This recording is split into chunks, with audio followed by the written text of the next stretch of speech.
lasted for 18 years. I would not willingly help to begin another. I also knew why the northern barons were unhappy. They were in debt to the king. They owed him money.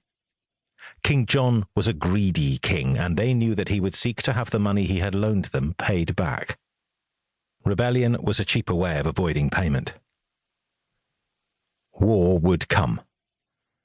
I might be caught in the middle of it, and so unlike many of the lords and barons in the heartland of England, I had retained all of the men-at-arms and archers who had fought the Scots. More, I had trained and recruited new ones. It was not an army I commanded, but I led enough men to deter any foes, foreign or domestic. I had a fine line to tread between rebellion and loyalty. My family had always served the rightful King of England, but King John was pushing that loyalty to the limits. Chapter 1. The Boar Hunt. My Aunt Ruth, who now lived with us, had seemed to become younger as the years went on. She had lived alone for so many years, and I was her only family. Our letters when I was in exile had brought us close, but it was since I had become Lord of Stockton that she had become rejuvenated.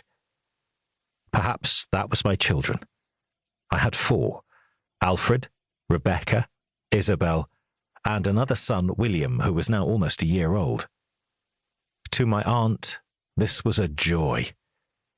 Her husband, Sir Ralph, had been killed a few years after she had married. She had lost one child and never had another. My family became the family she never had, and she spent as much time as my wife would allow with them. She came to me one evening after the children had been put to bed, and my wife was telling the girls a story.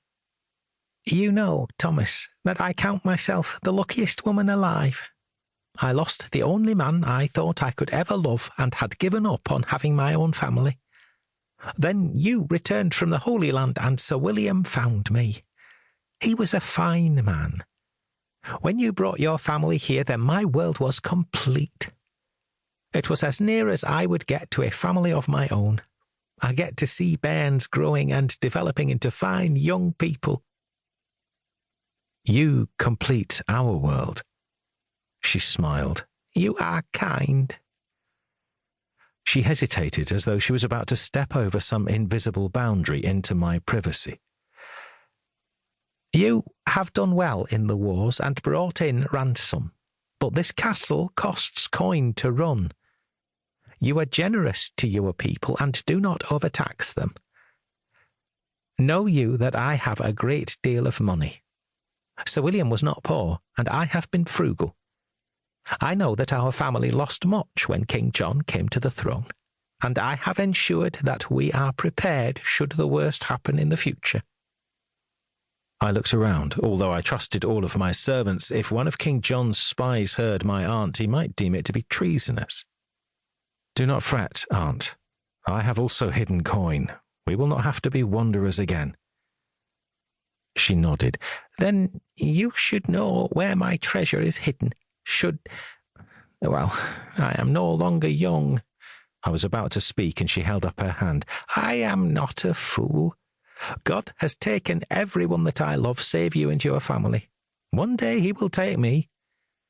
She handed me a parchment. "William and I buried the chests so that King John's tax collectors would not get all that we had saved. Here is the map. You could dig it up now, for I will no longer need it, but it is hidden and it is safe." I took it. "Thank you, but I pray we shall not need it." "As do I, but—" She patted my hand and then stared into the fire. She was remembering.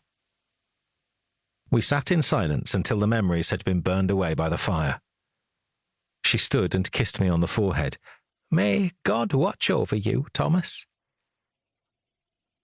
Alfred was now old enough to be interested in all things military. That was not a surprise. He lived in a castle that was filled with warriors. My men trained every day, and Alfred had grown up with the sound of clashing steel and neighing horses. Margaret had seen other young boys begin to train as squires. After Aunt Ruth had retired, she joined me.